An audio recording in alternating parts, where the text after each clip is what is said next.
রোজ হন হন করে গাড়ি থেকে নেমে এলো। আবিরের গাড়ির গ্লাস কালো হওয়ায় আবিরকে দেখেনি, তাই এসে জোরে জোরে গ্লাসে বাড়ি দিল। আবিরের কানের পর্দা মনে হচ্ছে ফেটে যাবে। আবির তাড়াতাড়ি গাড়ির গ্লাস নামালো। চোখে কালো সানগ্লাস আর মুখে কালো মাস্ক। রোজ রাতে ড্রিঙ্ক করে থাকায় এখন আবিরকে দেখে ওর আফসা আফসা মনে পড়ল। আবির গাড়ি থেকে নেমে বলল, কি প্রবলেম? হ্যাঁ। রোজ ভ্রুকুশকে বলল, প্রবলেম আমার নাকি তোমার? এই তুমি ক্লাবের সেই ছেলেটা না? আবির কপাল কুঁচকে বলল, অপরিচিত কাউকে তুমি বলতে নেই, জানো না? রোজ তাচ্ছিল্য হেসে বলল, সবাই জানে আমি বেয়াদব, তাই বেয়াদবিটা আমি করে থাকি, বাট তুমিও তো তুমি করেই বলছো। আবির মিনমিন করে বলল, আমি তোমার বড় তাই। রোজ ভেংচি কেটে বলল, হ্যাঁ বুড়ো আপনি। আবির তেড়ে গিয়ে বলল, কি বলবে তুমি? রোজ রেগে বলে উঠল, আপনার এই খাটারা গাড়ি সরান, আমি যাব। আবির চোখ ছোট ছোট করে বলল, এই মেয়ে খাটারা বলছো কেন? তুমি জানো এই গাড়ির দাম কত? রোজ মুখ বাঁকিয়ে বলল, জানতেও চাই না। এভাবে বেশ কিছুক্ষণ সময় ঝগড়া করলো দুজন। রোজের হঠাৎ মনে হলো আবিরের ভয়েস চেনা। আবির ততক্ষণে গাড়িতে বসে গাড়ি স্টার্ট দিয়ে দিল। রোজ আর আবিরকে পেল না। রোজও গাড়ি নিয়ে চলে গেল। দুদিন পর শান্ত গ্রাম থেকে শহরে যাচ্ছে। তখনই বিজলি শান্তর সামনে এসে বলল, কই যাইবার লাগছস? শান্ত বিরক্ত নিয়ে বলল, শহরে যাচ্ছি। কেন? বিজলি শান্তকে ঘুরে ঘুরে দেখে বলল, ও মা, এডি কোন ভাষা কস? শান্ত বিজলির দিকে রাগীভাবে তাকিয়ে বলল। সেটা জেনে তুই কি করবে? বিজলি খেয়াল করলো শান্তর শার্টের বোতাম সামনে দুটো খোলা আর শান্তর বুকে একটা দাগ। সেটা দেখে বিজলি ভ্রু কুঁচকে বলল, এটা কিসের দাগ? শান্ত শার্টের বোতাম লাগিয়ে বলল, এটা বিশ্বাসঘাতকের দেওয়া দাগ, আর তাকে শাস্তি দিতে আমি যাচ্ছি, কারণ তার অনেক শাস্তি পাওয়া আছে। বলে হনহন করে চলে গেল। বিজলি বোকার মতো দাঁড়িয়ে আছে। ওর মাথায় কিছুই ঢুকছে না। বিজলি নিজেই বিড়বিড় করে বলল, ওর লগে কেডা বেইমানি করছে? এগুলা কি কইয়া গেল? আর আজকা কেমন শহরের মানুষ গো মতো কথা কইল? এটা কিন্তু শান্তর দেখলাম মই। রোজ বসে টিভি দেখছে। আজকে ওর বাইরে যেতে ইচ্ছে করছে না। কেন ইচ্ছে করছে না সেটা ও নিজেও জানে না। এর মাঝে মেঘ রোজের কাছে এলো। এসে রোজের শার্ট ধরে টানছে। রোজ বুঝলো মেঘ কোলে উঠতে চাইছে, তাই মেঘকে কোলে নিয়ে টিভি দেখছে। সবাই রোজকে বাড়ি দেখে খুশি হলো। চ্যানেল পাল্টাতে পাল্টাতে একটা চ্যানেলে চোখ আটকে গেল, আর সেটা হচ্ছে নিউজ চ্যানেল। নিউজে দেখাচ্ছে 4 জন ছেলে খুন হয়েছে। আর 4 জনকে দেখে রোজ আরও চমকে গেল। এক প্রকার শকড হয়ে গেল রোজ।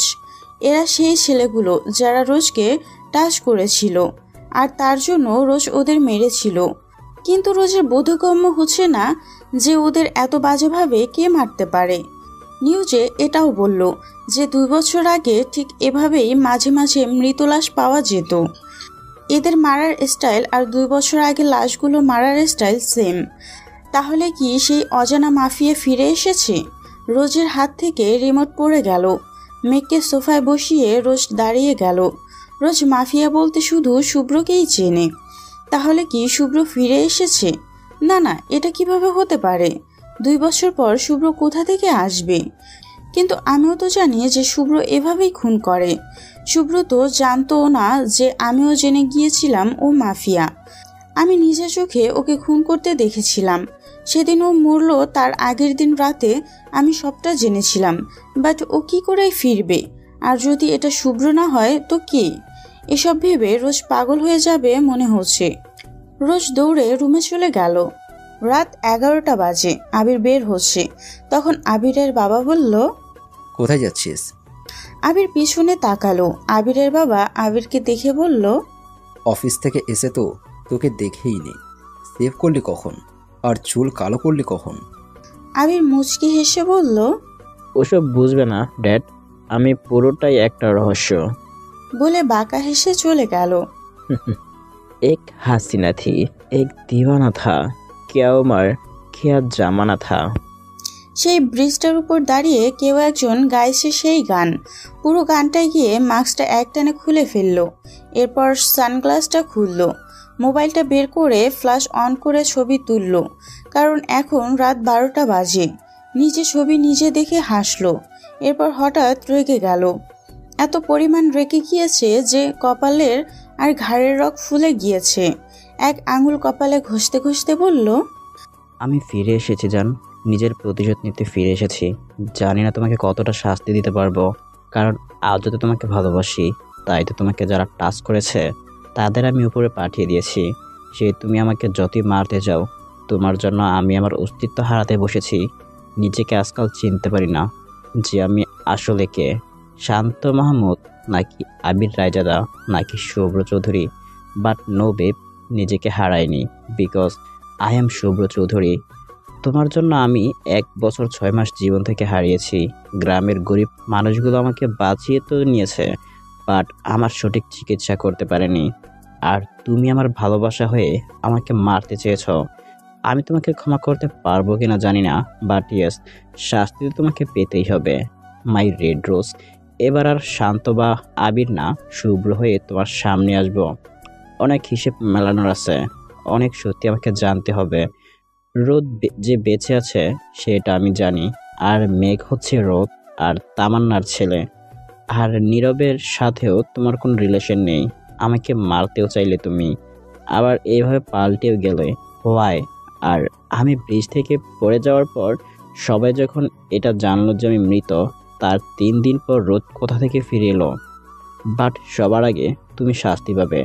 তোমার ধারণার বাইরে থাকবে যে যে শুভ্র তোমাকে পাগলের মতো ভালোবাসতো, ইনফ্যাক্ট এখনও বাসে, সে এমন কিছু করবে। এবার তুমি তড়পাবে, তড়পাতে তোমাকে হবেই। এখন আমাকে কাছে পাওয়ার জন্য সামনে তো আমি তোমার আসবই, বাট একদম ঠিক টাইমে বেবি। এবার খেলার গতি পাল্টে যাবে, আর এবার এই খেলা চলবে আমার নিয়মে। সো গেট রেডি রোজ। শুভ্র ওখান থেকে আবার সেই বাড়িতে গেল সেখানে আবির হয়ে এতদিন থেকেছে। ওখানে গিয়ে সোফায় বসলো। এরপর সবটা ভাবতে লাগলো কিভাবে ও শান্ত আর আবির দুটোর ক্যারেক্টার একসাথে সামলাচ্ছে। আর এসব কিছু পসিবল হয়েছে একজনের জন্য। শুভ্র সেদিন ব্রিজ থেকে পড়ার পর অতীত। শুভ্র ব্রিজ থেকে সেখানে পড়ে। সেখানে পড়লে হয়তো বেঁচে থাকার কথা না, কারণ নিচের গভীর কূপ ছিল, কিন্তু সেদিন নদীতে অনেক স্রোত ছিল। আর শুভ্র ভাসতে ভাসতে গ্রামে চলে যায়। শুভ্র গিয়ে পড়েছিল একটা মরা কাঠির উপর।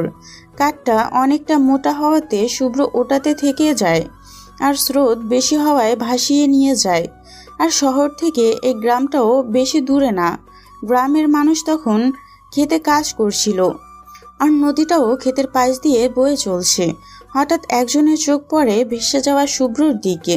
লোকটা চেঁচিয়ে বলে ওঠে, আরে ওই দেখো দবির মিয়া, একটা পোলা ভাইসা যাইতাছে। লোকটার কথায় সবাই তাকালো। দেখে সত্যি একজন ভেসে যাচ্ছে। দবির মিয়াও এটা দেখে বলল, আরে পোলাডারে বাঁচানো দরকার। কয়েকজন নদীতে ঝাঁপ দিয়ে শুভ্রকে তুলে আনে। শুভ্রর শ্বাস খুব আস্তে চলছিল। দবির মিয়া শুভ্রকে দেখে বলল, পোলাডারি তো বড়লোক মনে হইতাছে। আর কি সুন্দর চাঁদের লাহান চেহারা, দেখছস তোরা? সবাই হ্যাঁ বলল এটা শুনে। দবির মিয়া বসে দেখতে লাগলো শ্বাস আছে কিনা। তাই উনি শুভ্রর বুকে কান পাতল আর নাকে হাত দিয়ে দেখলো শ্বাস চলছে, তবে আস্তে। এবার উনি খেয়াল করলো শুভ্রের বুকে দাগ আর রক্ত। উনি চট করে শুভ্রের শার্টের বোতাম খুলে ফেললো। এবার সবাই চমকে গেল। শুভ্রর পেটে ছুরির গভীর আঘাত, আর বুকেও গুলি লেগে গোল দাগ হয়ে আছে। দবির মিয়া চেঁচিয়ে বলে উঠল, তারা খাড়ায় কি দেখো, জলদি ডাক্তার ডাক, পোলাডারে বাঁচানো লাগবো। কয়েকজন গিয়ে গ্রামের ছোট্ট হসপিটালে ডক্টর নিয়ে আসে। ডক্টর এসে গুলিটা বের করে দেয়, আর সাথে ক্ষত জায়গায় ব্যান্ডেজ করে দেয়। একটা ক্রিম দিয়ে যায় ক্ষত জায়গায় লাগানোর জন্য। দবির মিয়া শুভ্রর সেন্স না আসায় বলে, পোলাডা হুশ আসে নাকি ডাক্তার? ডক্টর একটু চুপ থেকে বলে, ওনার আঘাতটা অনেক গভীর। শহরে ট্রিটমেন্ট করলে না হয় বোঝা যেত, আর সঠিক ট্রিটমেন্ট মানে চিকিৎসার সঠিক ও হতো, কিন্তু গ্রামে এসব সম্ভব না। তাই ওনার সেন্স কবে আসবে জানি না। বলেই ডক্টর চলে যায়। সবাই হতাশ হয় এভাবে শুভ্রকে দেখে। দবির মিয়ার বউ শুভ্রর যথেষ্ট খেয়াল রাখে, তবে ওনারা চিকিৎসা করাতে পারে না। এভাবে 1 বছর 4 মাস চলে যায়। শুভ্র চেহারার নকশা ততদিনে পাল্টে গিয়েছে।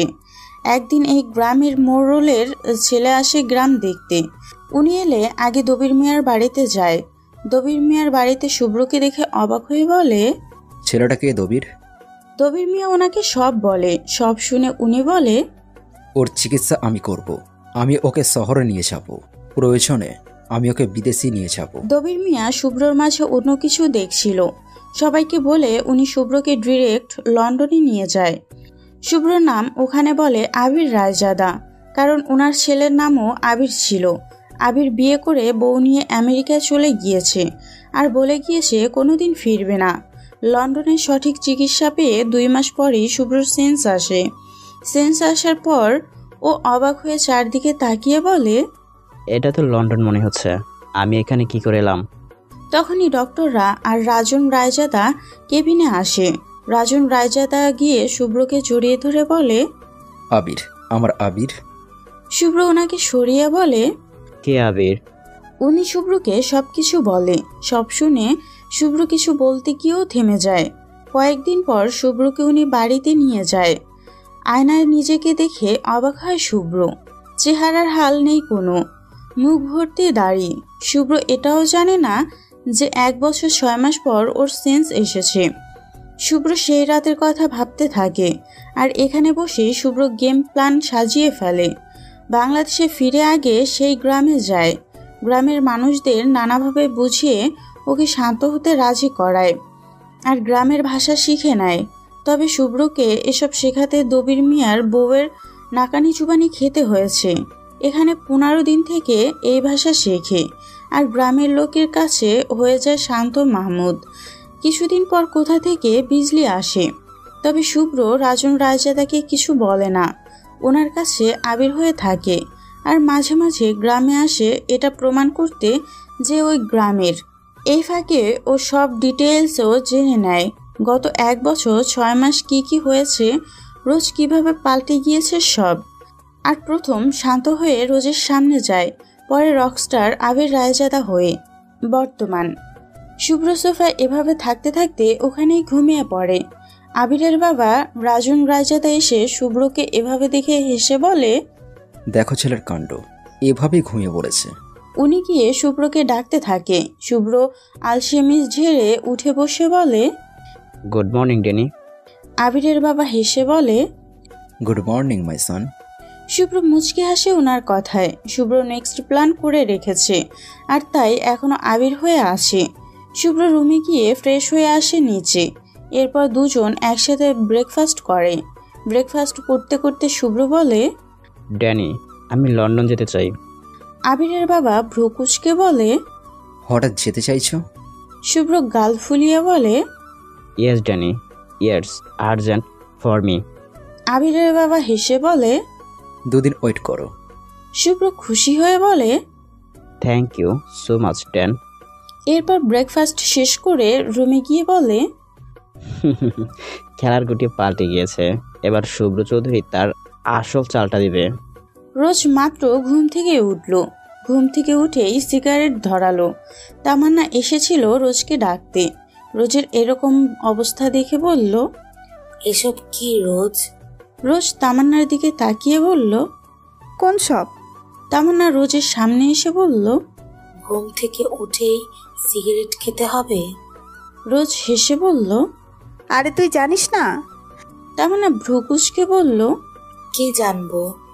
রোজ তাচ্ছিল্য হেসে বলল, আমার দিনে তো শুরু হয় সিগারেট দিয়ে। বলে হুহা করে হেসে দিল। যেই হাসির মাঝে লুকিয়ে আছে বুক ফাটা চিৎকার আর কান্না। রোজ সিগারেট শেষ করে বলল, কেন এসেছিস বল? তামান্না মুচকি হেসে বলল, তোর খুব কষ্ট হয় না? রোজ অবাক হয়ে বলল, কিসের কষ্ট? তামান্না রোজের পাশে বসে বলল, লুকাতে চাচ্ছিস? রোজ আমতা আমতা করে বলল, আজব, কি লুকাবো? তামান্না আবারও হেসে বলল, আমি জানি তোর কষ্ট হয়, তোর অনেক বেশি কষ্ট হয়। হ্যাঁ, যা তুই প্রকাশ করিস না, কাউকে দেখাতে চাস না, কিন্তু কেন রোজ? আমার তো তোর পর না, তাই না? তুই কেন এভাবে নিজেকে শেষ করে দিচ্ছিস? দা ভাইয়ের জন্য কি তোর কষ্ট হয় না? হয়তো জানি, তাহলে কাঁদিস না কেন? রোজ উল্টো দিকে ঘুরে আছে, ওর চোখ দিয়ে টপ টপ করে পানি পড়ছে, ঠোঁটগুলো অসম্ভব কাঁপছে, যেন কিছু বলতে চাইছে, তবুও নিজেকে স্ট্রং রেখে বলল, বেশি জানিস তুই, বুঝলি? আমার কোনো কষ্ট নেই। আমার আবার কিসের কষ্ট থাকবে? আমি আমার লাইফে বিন্দাস আছি। বলে ওয়াশরুমে চলে গেল। তামান্নাও বড় একটা শ্বাস ছেড়ে চলে গেল। একটা টি শার্ট আর 3/4 প্যান্ট পরে নিচে এলো, হাতে বাইকের চাবি আজকে। কাউকে কিছু না বলে চলে গেল বাইক নিয়ে। মাথায় হেলমেট নেই আজকে, রাস্তায় জ্যামে দাঁড়াতে হলো। পাশে শুভ্রর গাড়ি নিয়ে দাঁড়ানো।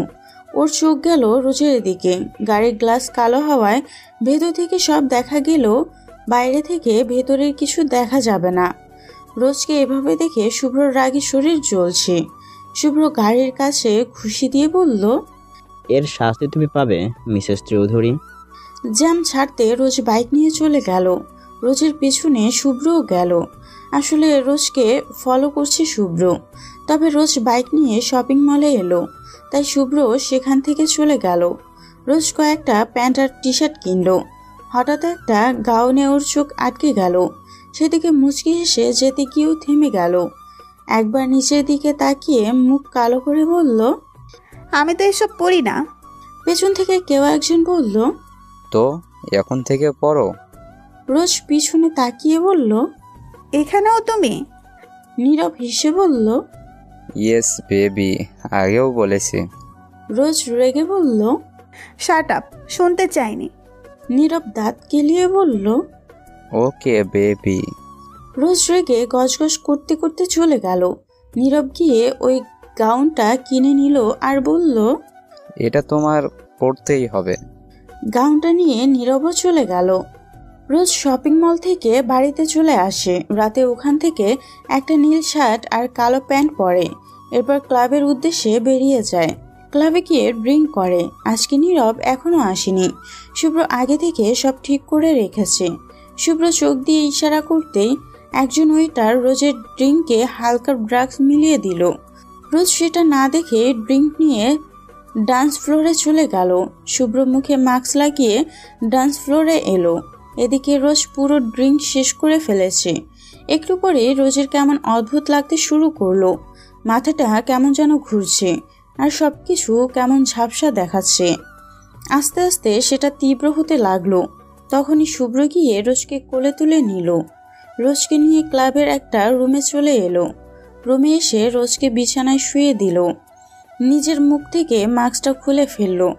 রোজ ঝাপসা চোখে সেদিকে তাকালো আর তাকিয়ে চমকে গেল, কারণ ওর সামনে শুভ্র দাঁড়িয়ে আছে।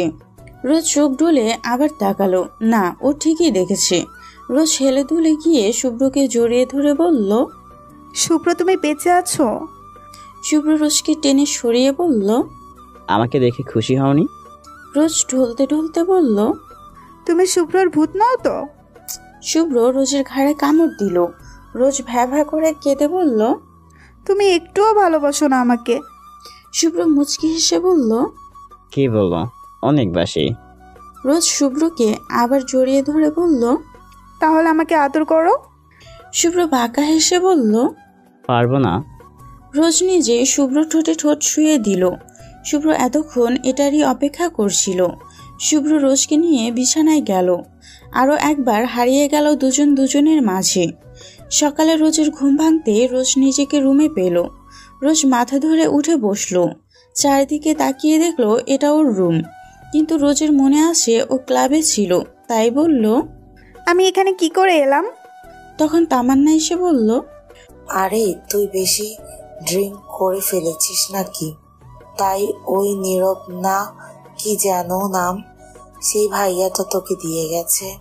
রোজ ভাবতে লাগলো, কাল ও তো বেশি ড্রিঙ্ক করেনি, তাহলে কেমন ঝাপসা ঝাপসা কি যেন মনে পড়ছে, বাট সবটা মনে করতে পারছে না। রোজ আর বেশি চাপ দিল না। ওয়াশরুমে গিয়ে ফ্রেশ হয়ে নিল। এভাবে দিন কাটতে লাগলো। সেদিন রাতের পর শুভ্র লন্ডন চলে গিয়েছে।